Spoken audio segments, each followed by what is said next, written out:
crois en Dieu, le Père Tout-Puissant, Créateur du ciel et de la terre. C'est là le premier article de notre credo. Aujourd'hui, nous tournons une page et nous passons au deuxième article. Et en Jésus-Christ, son Fils unique, notre Seigneur, qui a été conçu du Saint-Esprit, est né de la Vierge Marie. Voilà la suite de notre credo. Et en Jésus-Christ, son Fils unique, notre Seigneur.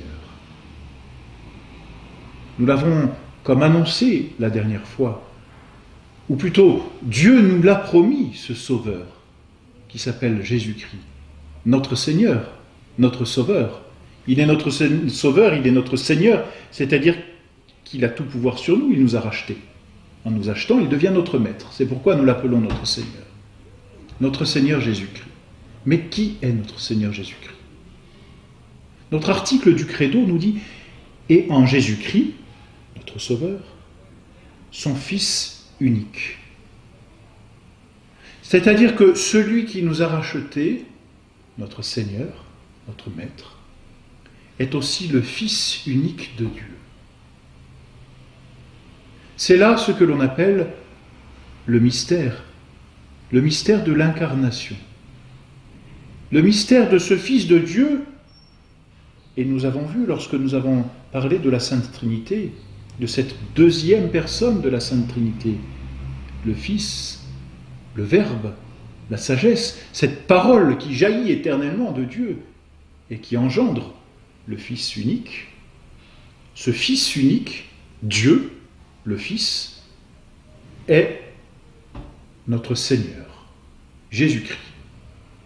Or, notre Seigneur Jésus-Christ, nous le connaissons par les témoignages des apôtres. C'est aussi un homme. Notre Seigneur Jésus-Christ, cet homme qui a vécu dans le temps et a été annoncé comme le Rédempteur, est aussi Dieu, le Fils. C'est ce mystère de l'incarnation. Mystère d'un homme qui est Dieu et homme à la fois. Notre Seigneur Jésus-Christ. Le mystère de l'incarnation se définit très simplement, c'est le mystère du Fils de Dieu fait homme, autrement dit, d'une personne en deux natures. C'est-à-dire de l'union de la nature divine et de la nature humaine dans la personne du Fils. La deuxième personne de la Sainte Trinité, le Fils, car c'est son nom de personne, le Fils devient homme. Et le Verbe s'est fait chair. C'est ce que dit l'évangile de Saint Jean. Et le Verbe s'est fait chair. Qu'est-ce à dire sinon que le Verbe, qui est la deuxième personne de la Sainte Trinité, tout en restant deuxième personne de la Sainte Trinité, devient homme. Le Fils éternel devient homme. C'est-à-dire qu'il assume, il prend à lui une nature humaine, tout en restant Dieu, puisqu'il est le Fils. S'il n'était plus le Fils, il ne serait plus Dieu. Mais il reste le Fils, il reste le Verbe, en se faisant chair. Le Verbe s'est fait chair, et il a habité parmi nous, dit Saint Jean. Il reste Dieu, mais il devient homme. Il reste éternel, mais il a un nouveau mode d'exister humain, dans le temps. Dieu se fait homme. Mystère de l'incarnation, c'est-à-dire mystère par lequel le Fils, la deuxième personne de la Sainte Trinité, assume une nature humaine et devient semblable à nous par sa nature humaine, tout en restant Dieu par sa nature divine. Mystère ineffable qui nous dépasse. Du reste, s'il ne nous dépassait pas, ce ne serait plus un mystère. Mais Dieu nous dépasse infiniment. Et l'œuvre de Dieu nous dépasse aussi. Il est bien compréhensible que ce soit là un mystère. Mystère donc de cette personne unique qui revêt, si l'on peut dire, deux natures, la nature divine et la nature humaine. Mystère de notre Seigneur, Jésus-Christ, qui est à la fois Dieu et homme.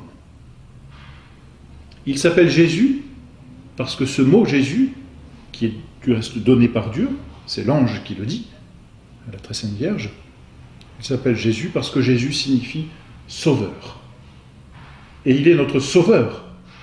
L'homme qui avait déchu, l'homme qui s'était séparé de Dieu, va être sauvé comme rattrapé par Dieu. Il est le sauveur du genre humain. Et on l'appelle Jésus-Christ, Christ parce qu'il est oint. Oint de quoi? Oint par Dieu, parce qu'il est Dieu. Et que la nature divine vient comme oindre, si l'on peut dire, la nature humaine.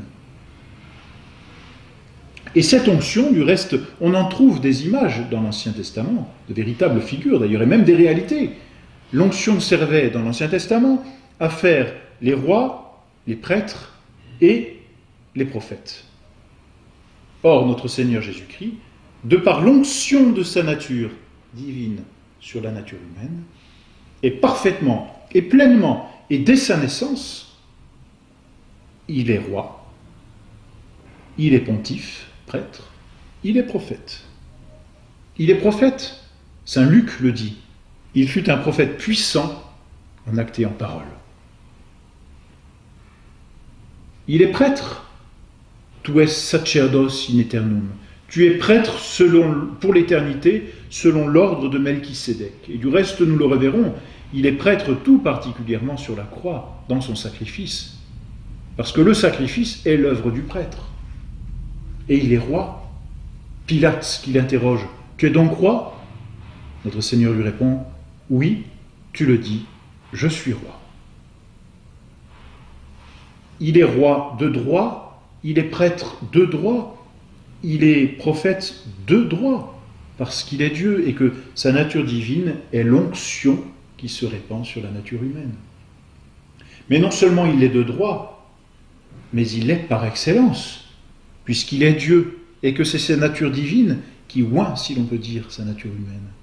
Ainsi donc, il est le roi des rois, par excellence. Il est le prêtre de tous les prêtres, il est prêtre par excellence, et il est prophète par excellence, parce qu'il est Dieu, mais parce qu'il est homme aussi en même temps. C'est le mystère de l'incarnation, mystère bien difficile à comprendre, mais absolument sublime, de bonté et de miséricorde, d'un Dieu qui s'abaisse à se faire homme, sans rien renoncer de ce qu'il est, en tant que Dieu, mais en prenant aussi toute notre nature humaine, hormis, dit saint Paul, le péché, car Dieu ne peut pas connaître le péché. Mais il a pris et assumé toutes les autres faiblesses. Mystère donc de l'incarnation d'une seule personne en deux natures. Nature humaine, nature divine, une seule personne, le Fils de Dieu. Je crois en Jésus-Christ, son Fils unique, notre Seigneur.